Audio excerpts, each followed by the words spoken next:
hadir di tengah-tengah Engkau Tuhan pengasih penyayang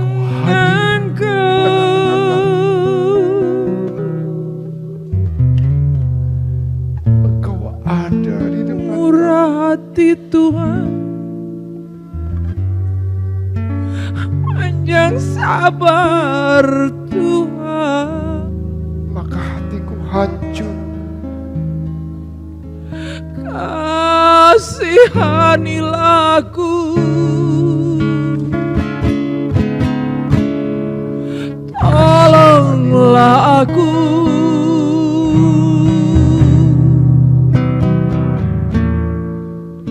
kasihanilah aku, ampunilah.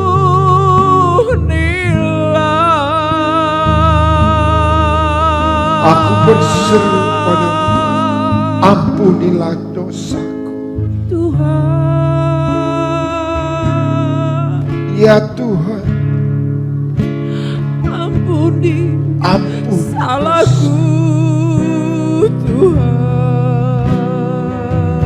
Aku tidak dapat membayar hutang dosaku. Ampunilah aku. Sembuhkanlah aku.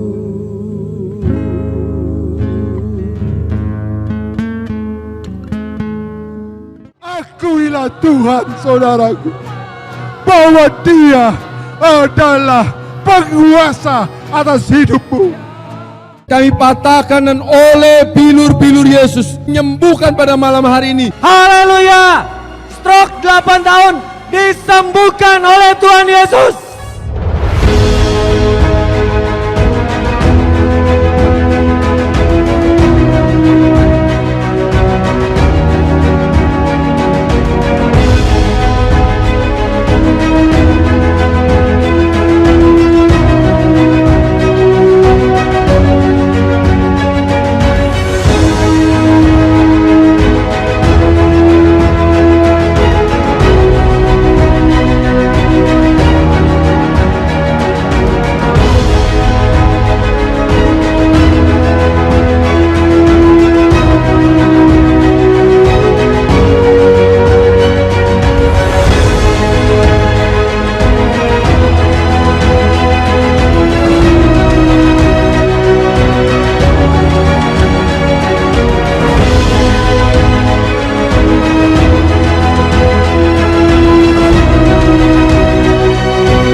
So when we are afraid, we put our trust in God.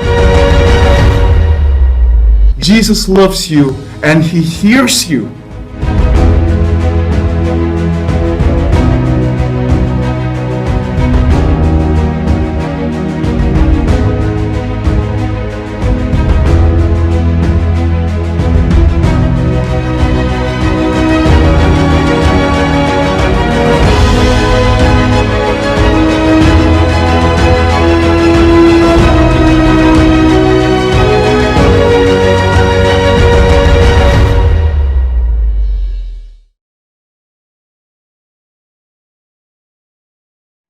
Good day, brothers and sisters. In this very beautiful day, we are going to read the word from the Lord, and we are going to see what He wants for us this very day. We know that every day is a day that the Lord has made for us, and for that we rejoice. And we are being very thankful because every day is what God has given for us. Before we begin the service, before we begin the Bible reading, let us pray.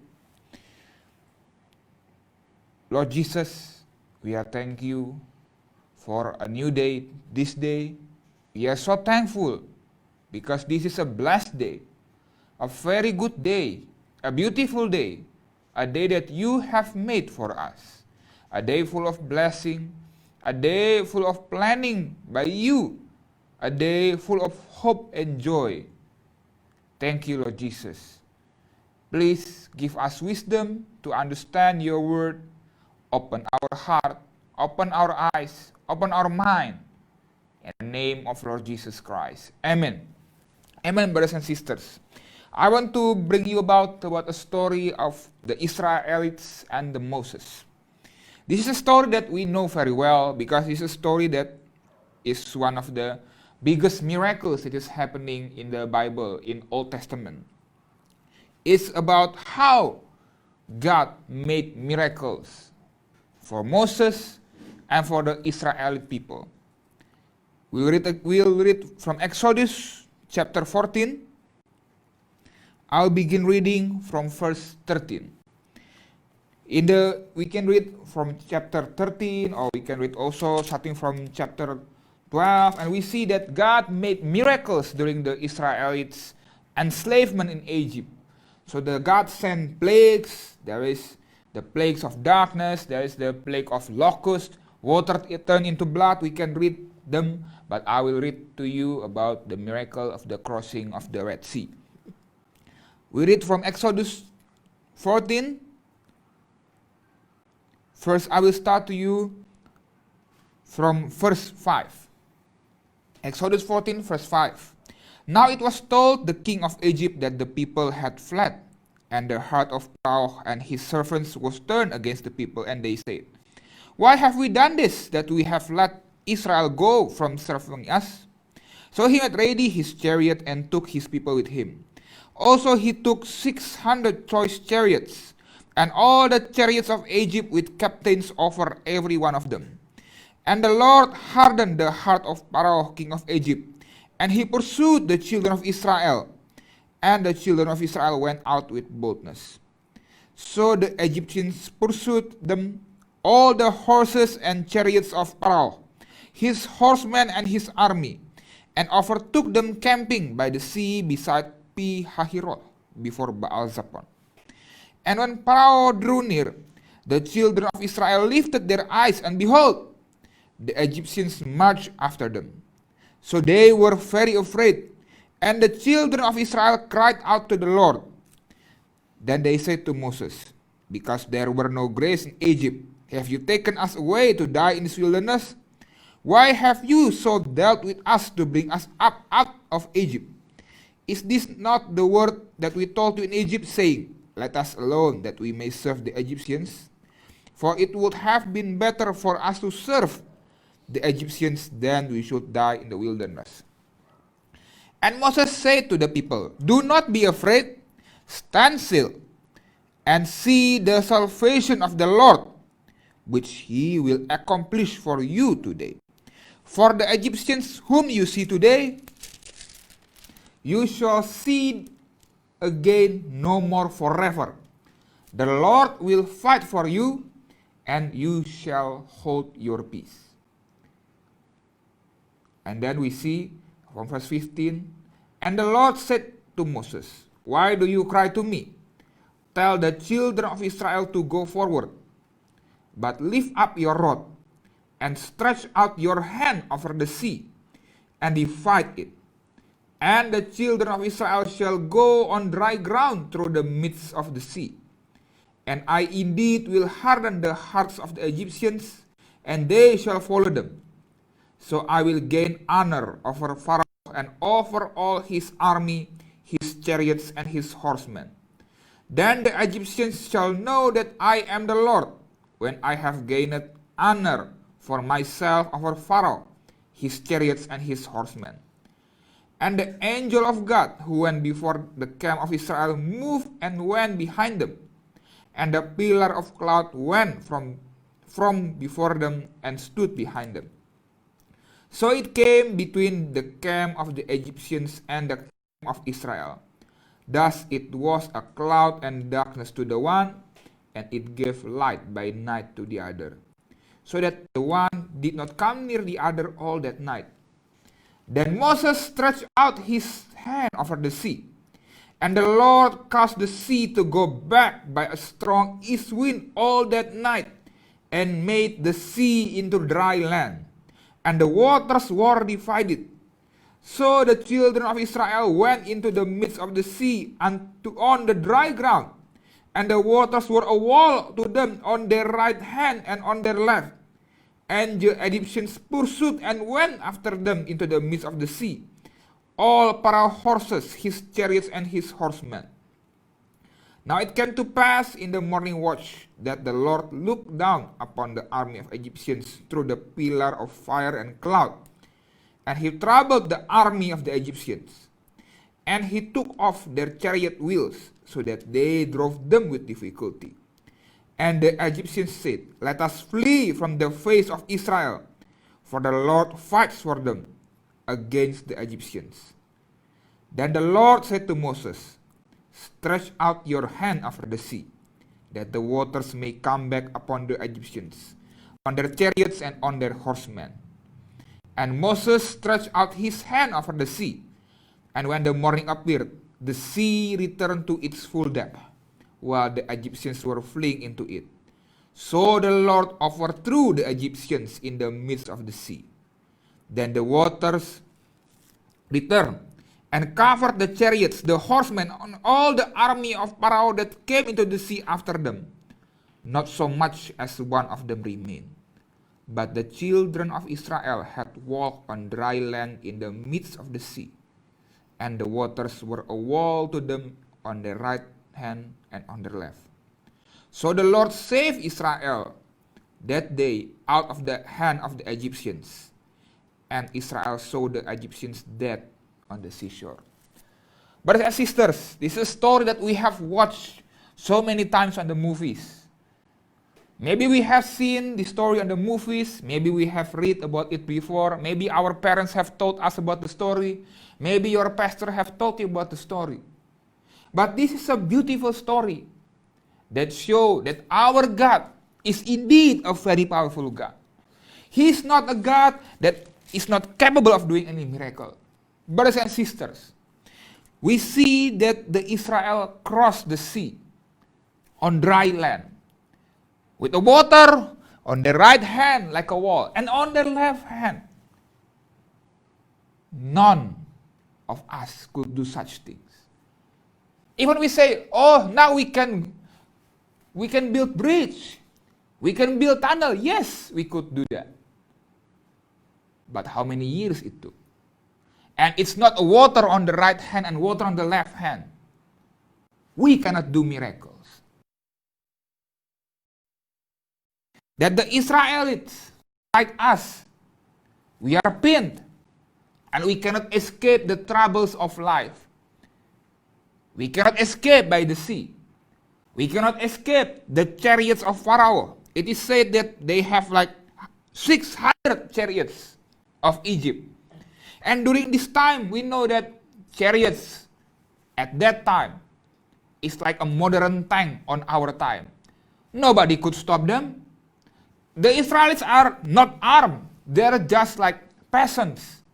They're like just unarmed people. They don't have any military training. They don't have any soldiery training. They don't have any arms. They don't have any weapons. They cannot stand against the Egyptians. And they cannot cross the sea either. It's too big. You cannot cross the sea. There is no time to build any ship or build any raft. So the Israelites are pinned. They cannot escape. There is no way of escape. For human, it is a certain doom. That is why the Israelites starting to not believe in God. They are saying that, oh, because there were no graves in Egypt, that you take us all here to die. They complained to Moses. Brothers and sisters, this is us in our daily life. We are facing trouble in our life that we cannot escape, that we cannot have the strength to overcome. No matter how the Israelites try to solve their problems, there is simply no way out. You cannot fight the Egyptians, and you cannot cross the sea. But there is one thing that Israelites have. They have God on their side. They have God with them. And this God is not a God that cannot do anything. This is not a God that demand do this, and cannot do anything. No. This God is a very powerful God. And He is powerful enough to save. He is powerful enough to save the Israel.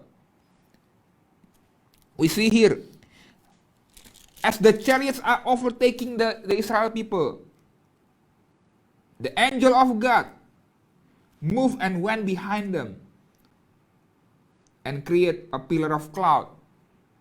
So that night, the Egyptians cannot attack the Israelites.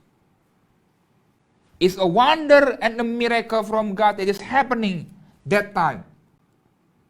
Because nobody could do that, but God could do that. And then we see, starting from verse 21, the story goes, that the sea parted.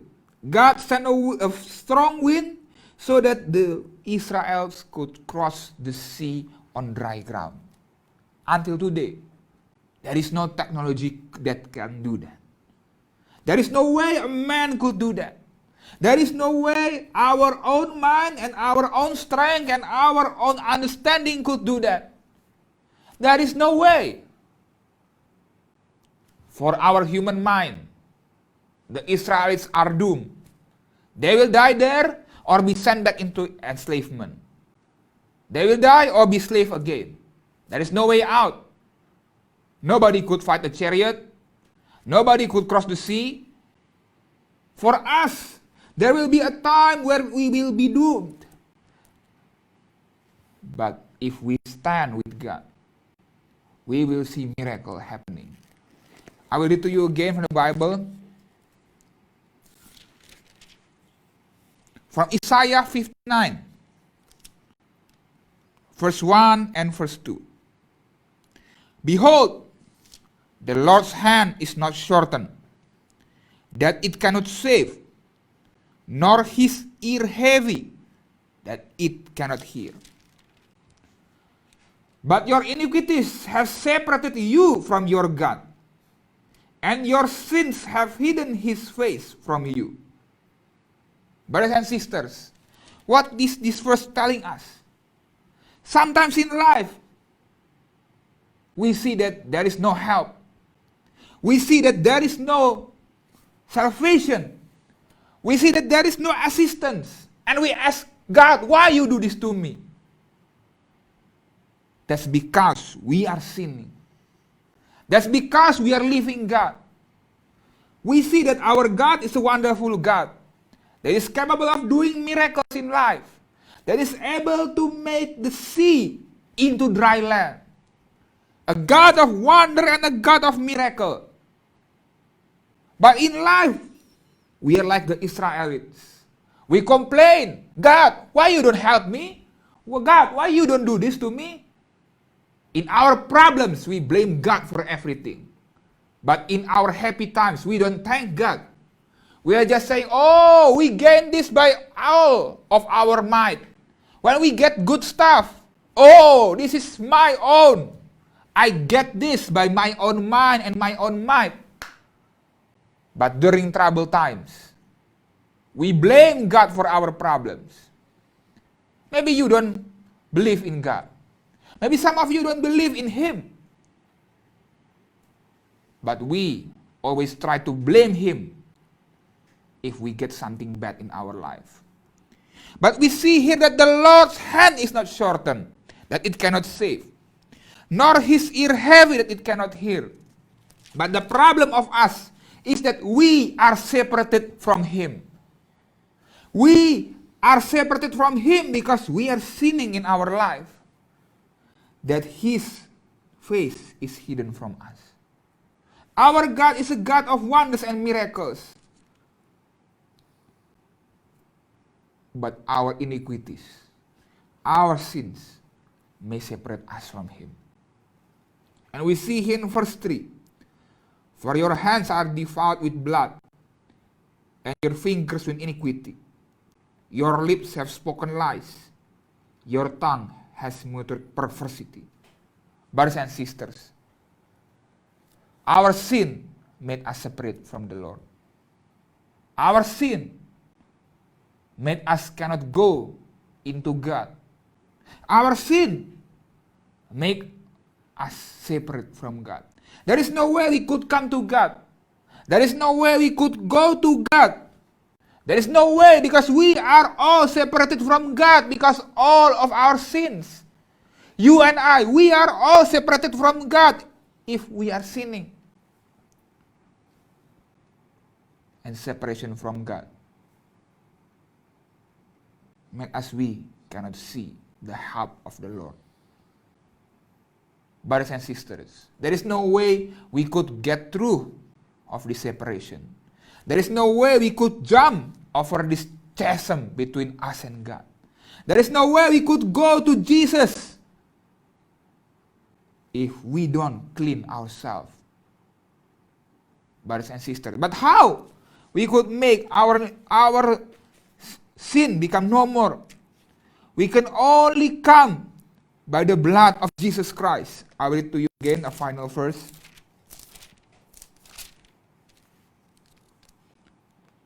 From Romans 6, chapter 23. For the wages of sin is death, but the gift of God is eternal life in Christ Jesus our Lord. Brothers and sisters, in life we see troubles, and only God could solve our problems. But we see also the trouble in our future, that we don't have a future if we don't come to Jesus. We see that our God is a God capable of doing miracles, but we cannot come to him if we don't make peace with him. If we don't make peace with him, we cannot come to him. But we see, but the gift of God is eternal life. Brothers and sisters, our God is a wonderful God, and he wants to make miracles in your life. But you must come to him. You must come to him. You cannot make miracles in your life. You cannot make salvation in your life. Only God could save you. We see here that even Israelites are doomed, but God saved them. Who can save you from your troubles in your life? Who can save you about your future? We see, even though that the virus is still going on and some are starting to decline, but we still don't know what is our future. What will come to our job? What will come about the economy? What is happening in my life? And this we still have also another kind of sickness. But see this, brothers and sisters. The gift of God is eternal life in Christ Jesus our Lord. As we see, God have made miracles for Israel. He is a God that is same yesterday, today, and forever. He is not a God that will change. He is the same God. And he wants to do miracle in your life. He wants to save you.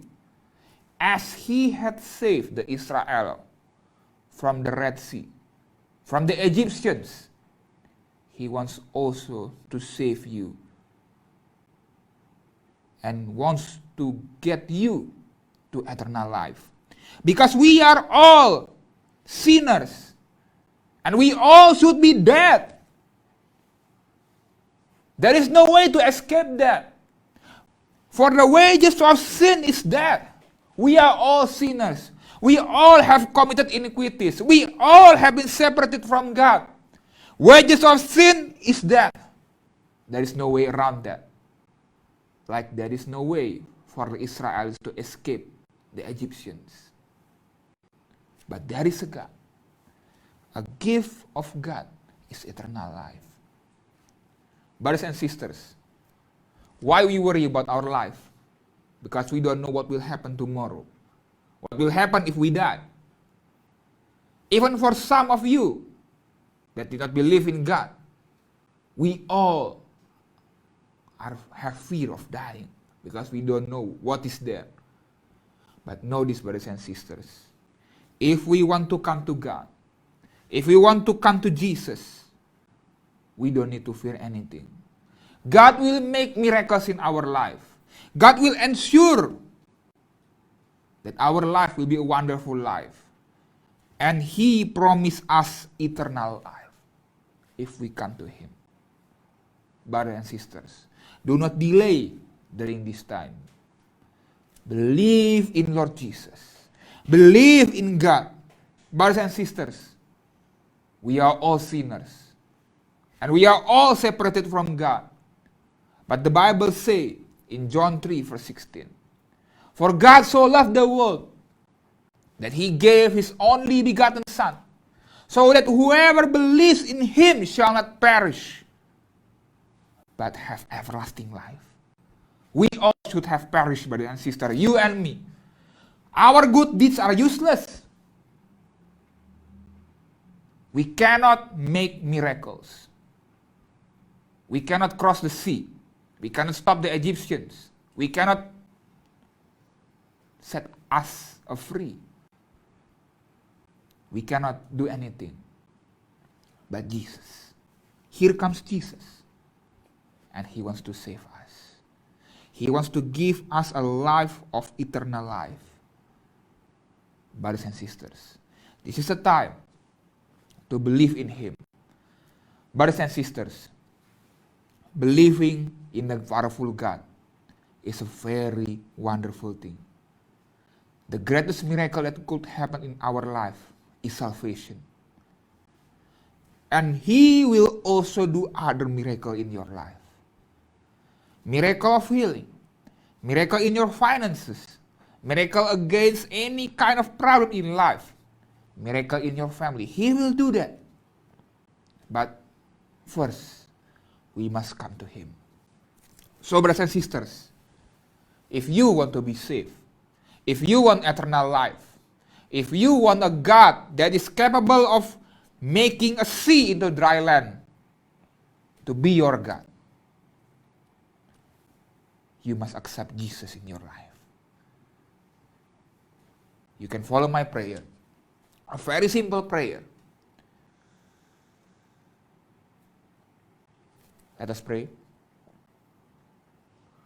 Lord Jesus, I am a sinner. And by my sins, I am separated from you, Lord Jesus. I am separated from salvation. I don't have anything. Lord Jesus, but today, I want you to be in my life. I want you to give me everlasting life. I want your gift of salvation, Lord Jesus. Lord Jesus, please enter my heart and be my Lord and be my Savior. You are a powerful God, but you are also a very loving God. God, please enter my heart. Be my Lord. Be my Savior now, Lord Jesus. Thank you, Lord Jesus. I believe in you, Lord Jesus. I believe in you. Be my Lord. Be my Savior from this day until forevermore. In the name of Lord Jesus Christ.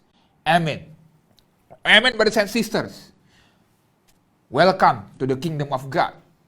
Your life is now guaranteed. Your life now is ensured. Because He promised eternal life for you. He promised everlasting life for you. But there is one more miracle that I want to share on this day. In the Bible, in Isaiah 53, chapter 5, it is said that by his stripes you are healed. By his stripes you are healed. Brothers and sisters, if we see that the miracle of the Red Sea is very, very great, a sea turned into dry land. There is something impossible turned into something possible with God.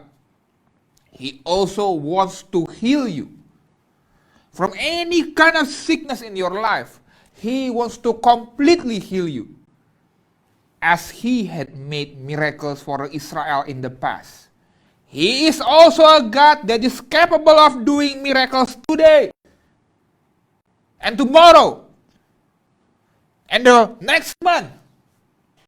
He is a God that wants to make miracle in your life. But how do we see miracles?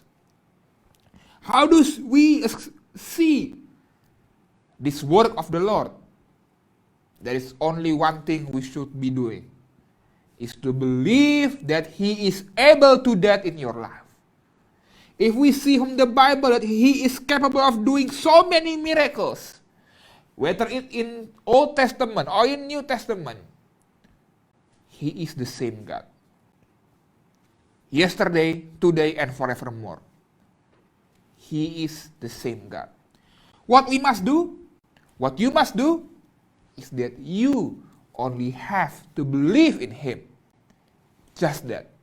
You don't have to tell somebody to pray for you. You don't have to pay something. You don't have to do something special. No. You don't need to pay anything, because His miracles is free for you if you want to believe. There is no other requirement, only your faith. Brothers and sisters, if we see that our God is a very powerful God, when He saved the Israel, we also know that He is a powerful God today. But we all must believe in Him. There is no way to miracle unless we believe in Him. So if you are sick now, just believe in Jesus, that by His stripes, as the Bible told us, we are healed. And that's it. Believe in Him, and we will receive the miracle. Believe in Him, and you will receive the miracle. We will pray together, but it is your faith that could make miracle happen in your life. Let us all pray.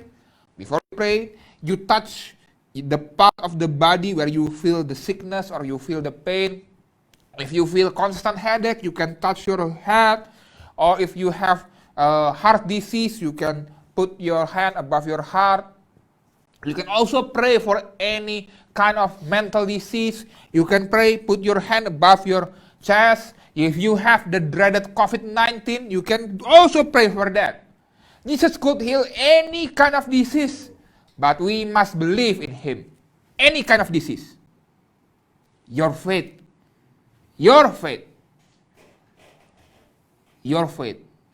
will make God make miracles in your life. Let us pray all together, brothers and sisters. Close your eyes and put your hand where you feel the sickness. Lord Jesus, I believe in you, Lord Jesus. I believe that you are a God that is capable of doing miracle. You are a God that could heal any kind of disease. That you are a powerful God, Lord Jesus. I believe in you, Lord Jesus. I believe in your miracle, Lord Jesus. And by your stripes, I am completely healed, Lord Jesus. I have faith on you, Lord Jesus. Thank you, Lord Jesus. I believe in you. I believe in you, Lord Jesus. Amen. Amen, Lord Jesus. I believe in you. We all believe in Lord Jesus. because He will heal us. And we can also pray for any kind of trouble in life. If you struggle to pay your rent, we can pray for that. If you struggle to find jobs, pray for that. If we have family problems, if we have drug addiction, if we have any kind of problems in life, family problems, come to Jesus, brothers and sisters, and pray. Your faith and His power will ensure that miracle will happen in your life. We can pray for anything because He is the God that will hear every single of our prayer. So if you have any problem, you can pray. And you can also contact our team. We have call centers in English and in French. If you have a problem that you want to share with us so that we could pray together, we could pray for you together.